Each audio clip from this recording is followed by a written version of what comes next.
Thank you. I'm going to make the presentation of the African Union Commission, which is basically titled on African Initiative in Space, Science and Technology. As already said, I am from the Department of Human Resources, Science and Technology from the African Union Commission. This will be the outline, some historical background on African space policy initiative, some of the current space program, not exhaustive of course, some at national level, some at Pan-African, and we'll touch base on the African space policy. Concerning the historical background, I was glad this morning to hear that during the space race that the signal of Sputnik was really first recognized or here in Riga. And of course, during that time, we know that the American President JFK Johnson Kennedy stated the need to really take people out there to the moon and bring them back very safely. And with that will, things were really achieved. At the level of the African continent at that time, that period, the 60s, was really characterized by, the struggle for independence, to get political independence from the colonizers.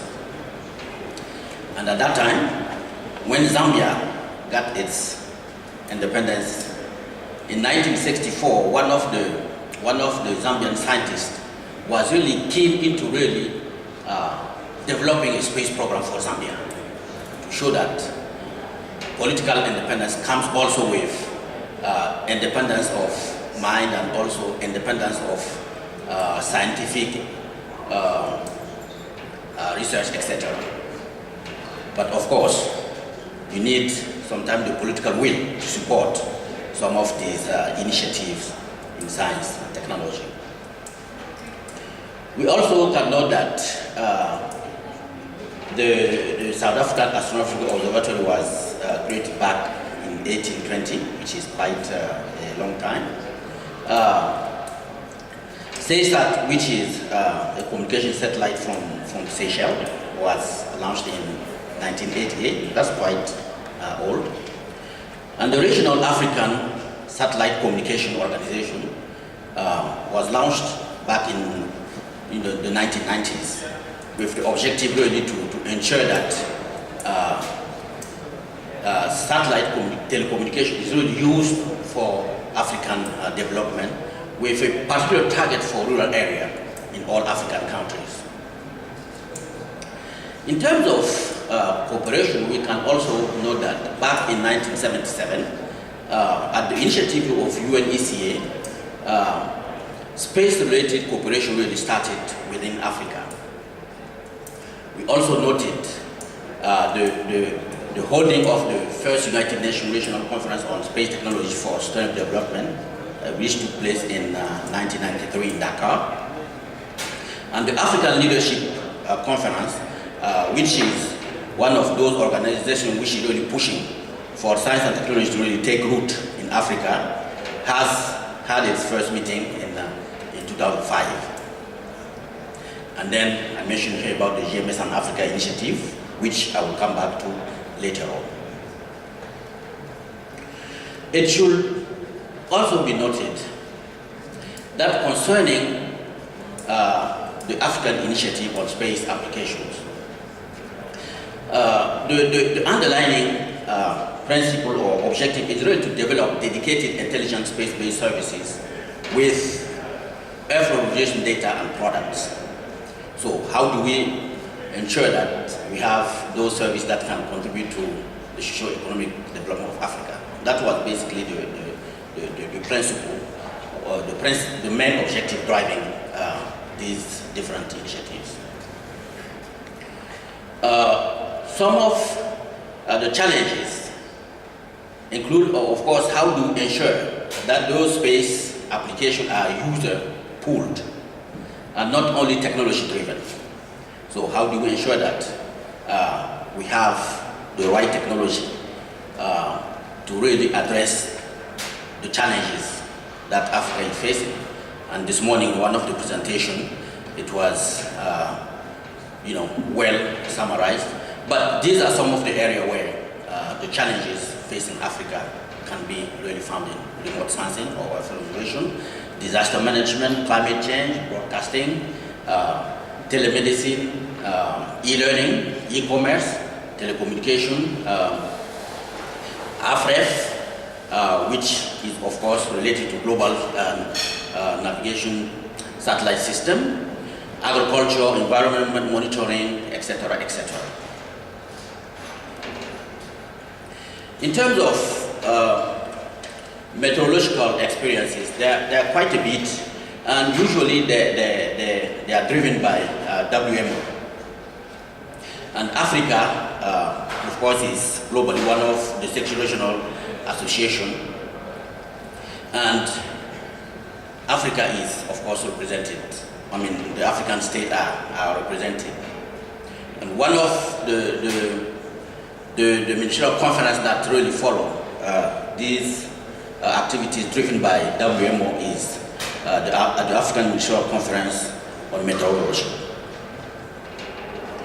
UMETSAT also has long and successful cooperation with Africa within the GMS and Africa program, which I will mention later, is within that framework.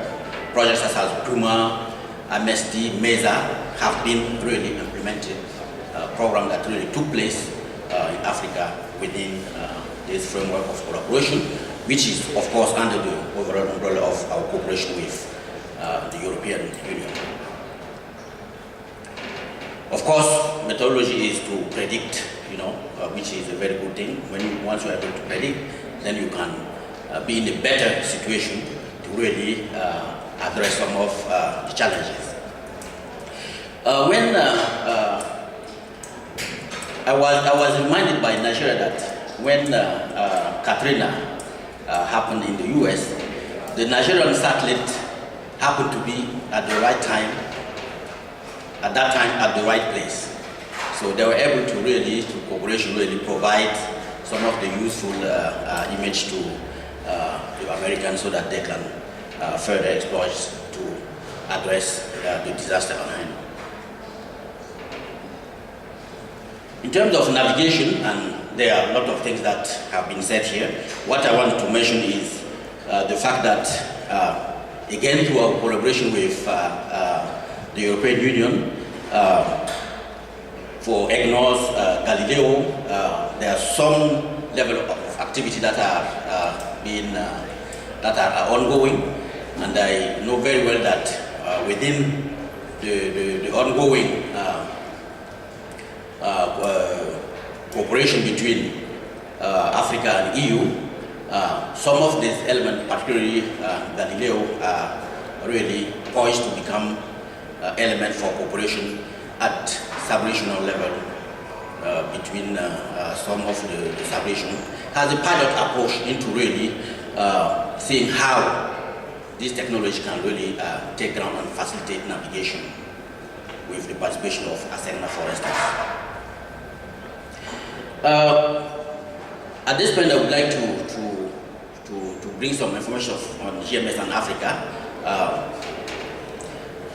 It's probably redundant because this morning they have been, the director mentioned it, the representative from the European Commission also did a presentation on Copernicus, which is basically what GMS and Africa is built on. But basically, it was launched in Lisbon, Portugal in 2007, as a follow-up to the Maputo Declaration in 2006. The Maputo Declaration is the declaration made by the REX and the African Union Commission to really ensure that Africa can really benefit from European experience in oil exploration for addressing its social economic development program. It is also part of the space component program of the EU-Africa partnership under the Lisbon Joint Strategy of 2007. We used to say it's strategic partnership number 8, which is basically on space, information society, and science. And it also seeks to build on GMS European product and seek to enhance cooperation with European Union on Earth observation to drive development on African priority area. And of course, all the political guidance are there, including the joint summit outcome. Of course, the African Union strategic plan for the period under consideration. The objective is to set up an overall framework in Africa for Earth observation application through a long-term partnership between Africa and European stakeholders to provide sustainable, reliable, and timely services related to environmental and security issues to the public and policymakers, and to support national and regional policies in key areas. These are some of the thematics that basically came up from the GMS and Africa development process when we were developing the action plan. And they cover almost all these different thematic of importance for Africa, including, of course, some of the cross-cutting issues concerning institutional arrangement, capacity building, monitoring and evaluation. Out of those thematics, because it was felt that it's very important that it be implemented in the sequential mode, and there are 3 thematic that were selected for that. It's the marine and coastal area, water resource management, and natural resource management. And these 3 thematic were subject to specific workshop where specific action were really determined, and based on that, the validation workshop that took place in South Africa to give the political clout to those different activities to be implemented. And we are glad that at the last summit, all that was endorsed, and we are in the process of developing the full-fledged first project on the GMS and Africa.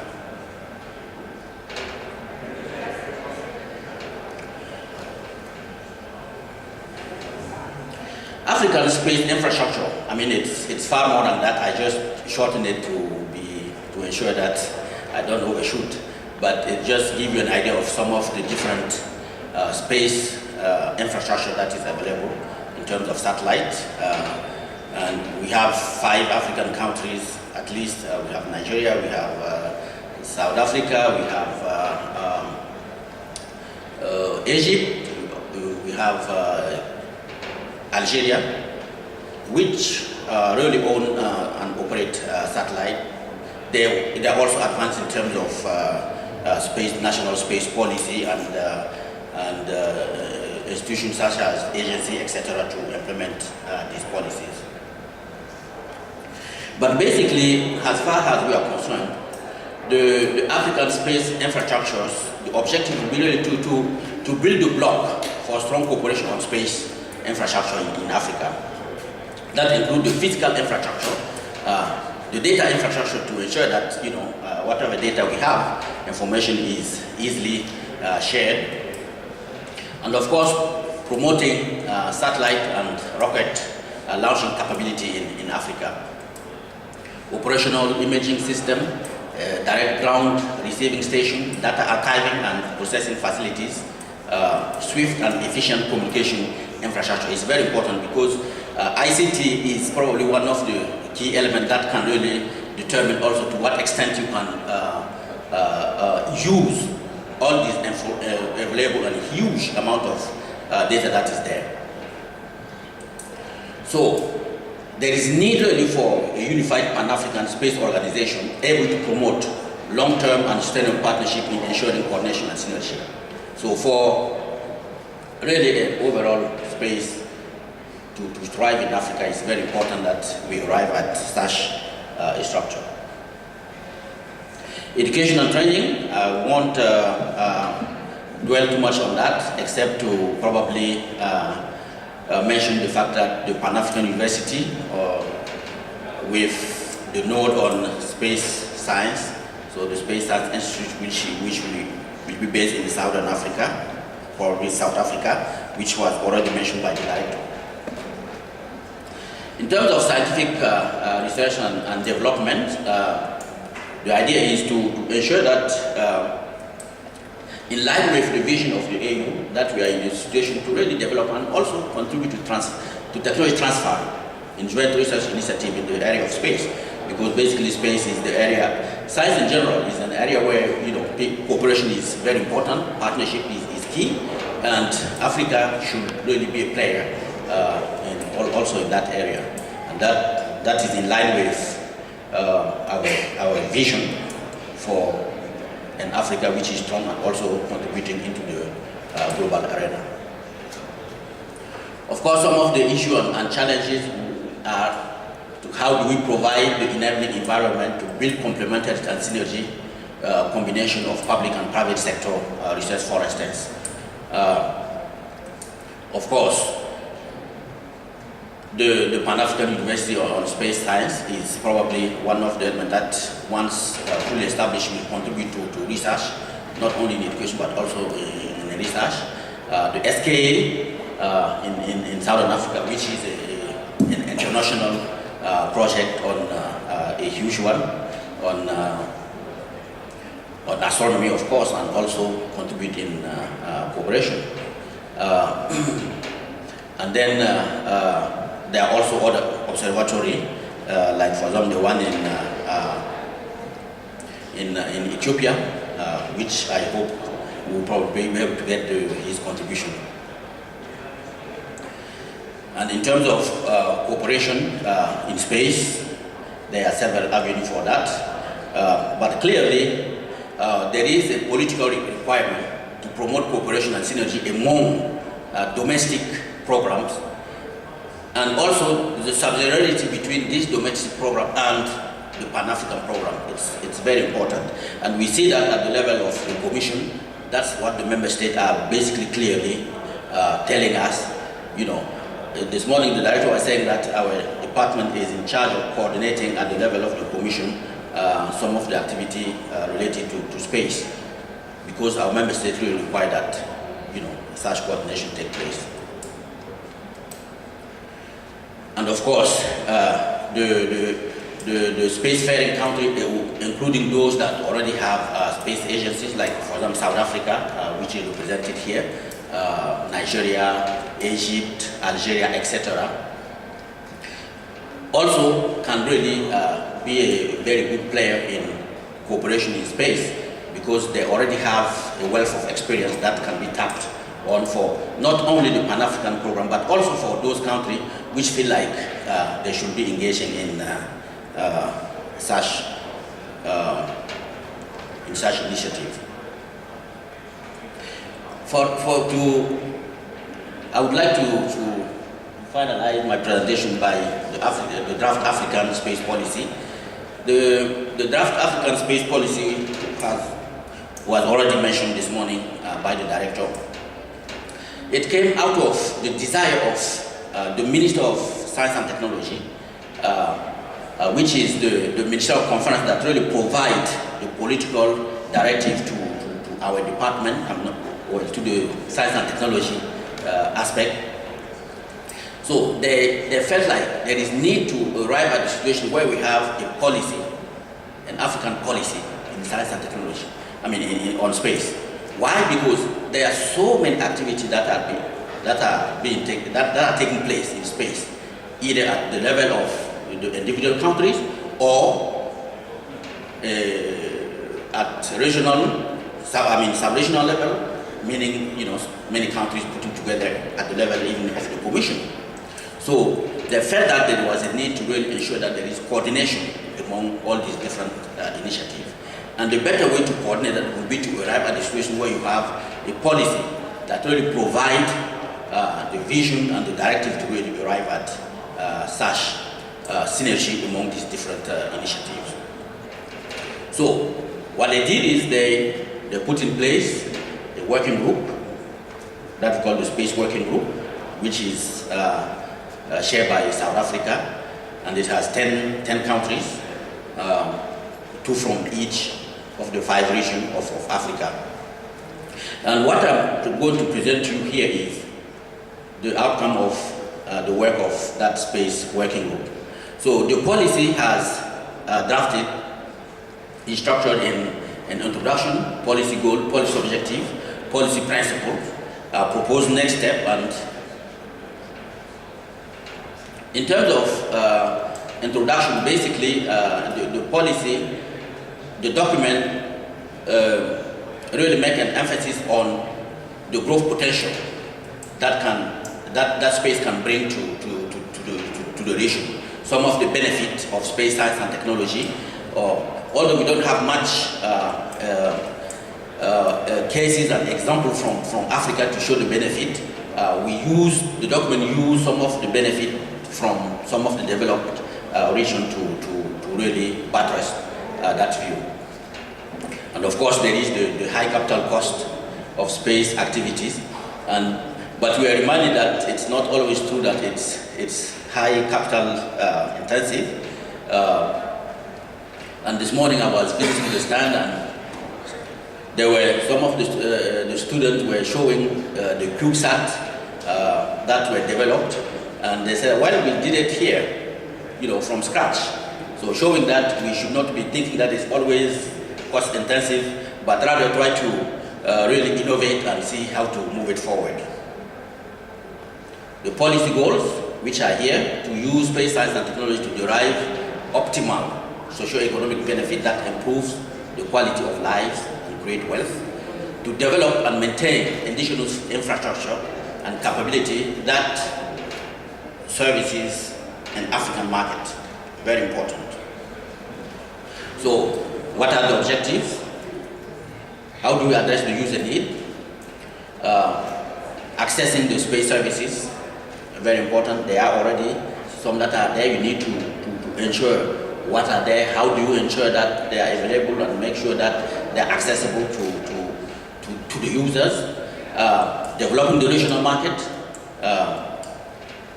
adopting good governance and management, and promoting international cooperation.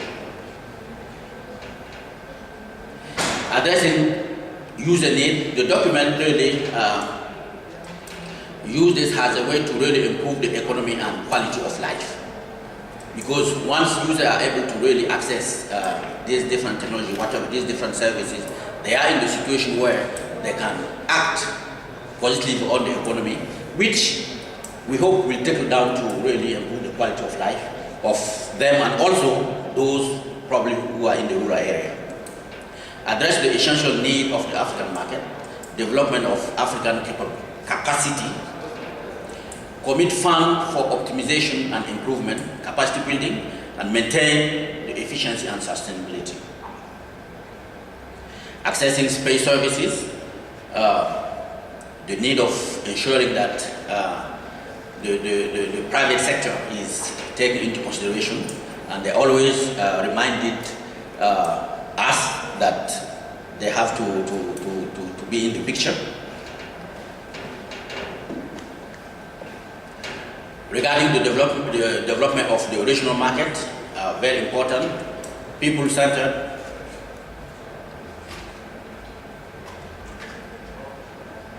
still developing the regional market. For interest of time, I won't go through it.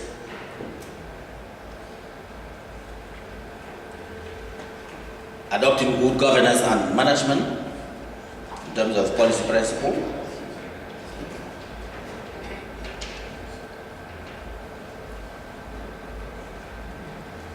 Promoting international cooperation, which is part of also what we are here today. And has presented, the policy has already been endorsed by the Minister in charge of Science and Technology. But we feel like it's very important that some of the sectoral department who are users of science, of space science or space technology should also look at the document and provide input. That's why the document was also presented to the Minister in charge of Meteorology and also the Minister of Communication and ICT. So the next step will be to have the policy adopted by the head of state, and then we are in business. I think that's it for my presentation. Thank you.